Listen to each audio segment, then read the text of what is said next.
party. Let's bring in New York Congresswoman Nicole Malliotakis. Congresswoman, great to see you. So who is the front runner based on from where you're sitting right now?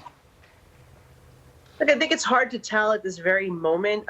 Things are just starting to unravel, and we're speaking to people. I've spoken with all three of those candidates that you put on the screen have reached out to me today, and they all bring, I think, a number of strengths. I see Steve Scalise and Jim Jordan probably as the front runners at this moment, but there could be a third-party dark horse that comes in and takes it all. So I think there's going to be a lot of negotiations over the next few days. A lot of people have questions. We just want to know, what is your plan to get us out of this mess that Matt Gaetz created for us? How are we going to make sure that we extract what we want from the Senate in this funding negotiations right now? Because we need to secure our southern border. That's our #1 priority.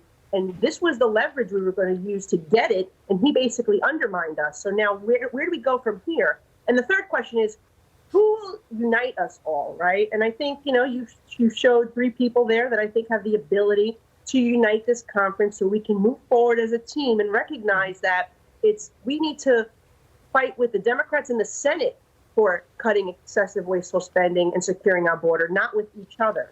So do you have any dark horse sort of in mind that that we might not be thinking of right now? Well, look, some of the names that I've heard so far are some of the committee chairs who happen to be close to Speaker McCarthy, right? So you have people like Patrick McHenry, who is the chairman of the Finance Committee, Jason Smith, who's the chairman of my committee, Ways and Means. Those are some names that have also been brought up as potential should one of these three that you showed do not make it to 218 in the first round. So it's safe to say probably none of the 8. Well, that's for sure. You were in the conference meeting last night. I would have given anything to have been a fly on the wall in there. So what was the tenor of that? And if you were to guess just kind of how long this was going to go on, what would your wildest speculation be that we would have a speaker again? I think it was solemn yesterday when Speaker McCarthy said that he was going to step aside. I think many of us were shocked and we were sad. We thought he was going to continue to fight and that we would be able to figure this out and get him back in there because he was doing a good job. And what people need to recognize that we are 1/3 of the federal government. We have to negotiate. We have to compromise with the Senate and the White House. He's done a damn good job of getting us a lot of the concessions that we wanted and also passing a lot of our priorities. Okay, energy independence, border security. We put a lot of stuff on Schumer's desk. It's not our fault. It's not his fault that Schumer refuses to do his job in the Senate for what the American people want. And so I think that this, unfortunately, look, you had 3% of the conference side with the Socialist Squad and the Democrats to overthrow the speaker, which 97% of the conference supports. That's wrong. And I think we lost a lot of leverage because, remember, we have 40 days to fund the government. And now for this week and next week, we're going to be sitting here trying to figure out who's the next speaker. All right, so just to switch gears a little bit back closer to home for you anyway.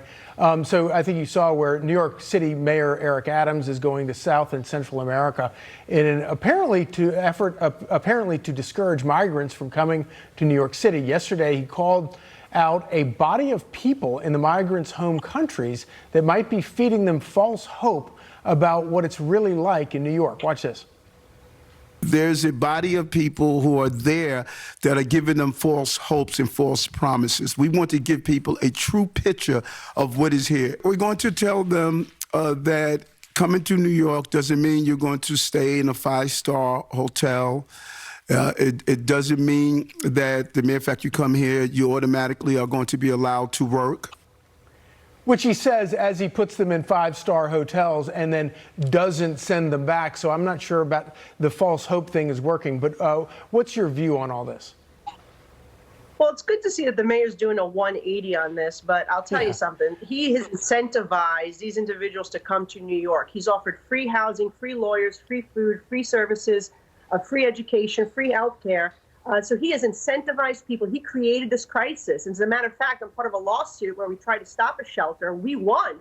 And in the lawsuit, in the decision, the judge actually said that this was a crisis in New York City that was created by the mayor because he's misinterpreting the right to shelter law. It was intended for New Yorkers, not the citizens of other countries. He can end the crisis today in New York if he just stops providing free housing and these incentives. The mayor of Chicago is also going to go to the border. But why aren't all of these Democrats who, it's not just the fiscal situation of this city and other cities that's burdened, it's particularly the children of these cities in public schools suffering from learning loss from COVID because of the wretched teachers unions. But these children are suffering already. And Congresswoman, why don't they simply go to the White House?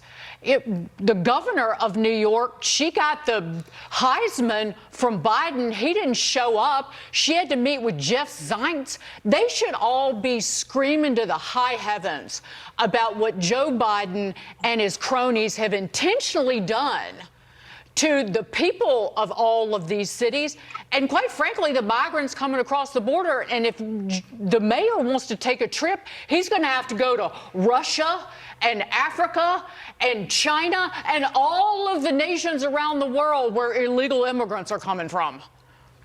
That's right. And it would be around 120 different countries if he were to do that. And you're absolutely right. I say all the time that our mayor should go to the U.S. senator from New York who happens to run the Senate majority, Chuck Schumer, and tell him to pass our Border Security Act. That's what he should be doing. Everyone seems to leave Chuck Schumer out of this equation, but he is the number one person after Joe Biden responsible for the crisis we're seeing right now because he refuses to pass our Border Security Act, which would literally end this today. It would go back to the policies of the previous administration that were working, and that's all we need to do. Nicole Malliotakis, Congresswoman, thank you so much. Godspeed. Thank you.